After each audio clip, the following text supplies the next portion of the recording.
আসসালামু আলাইকুম। এই দেখেন ইতালিতে এটা হচ্ছে কি গাছ? আপেল গাছ না? দেখেন আপেল মাটিতে পড়ে আছে, মাটিতে। এগুলা খাওয়ার কেউ নাই, বুঝছেন?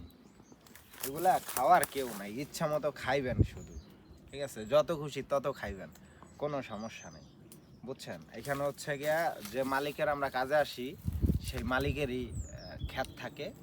তো 2, 4, 5, 10টা খাইলে কখনো কিছু বলে না, বুঝছেন? আরো ভিতরেও অনেক আছে। দেখেন, এদিকে আসেন, দেখেন।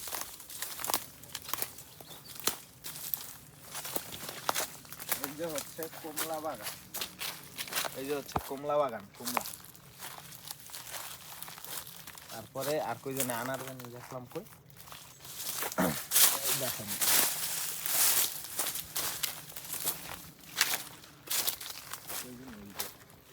এই যে হচ্ছে আনার, এই যে দেখছেন, এই যে হচ্ছে আনার। আপনার এই যে এইগুলা হচ্ছে কাঁচা, এখনো পাকে নাই। এটা জাতটা মনে হয় সাদা, মেবি না? এটা জাতটা হচ্ছে সাদা। ইচ্ছা মতো পারবেন আর কি খাবে।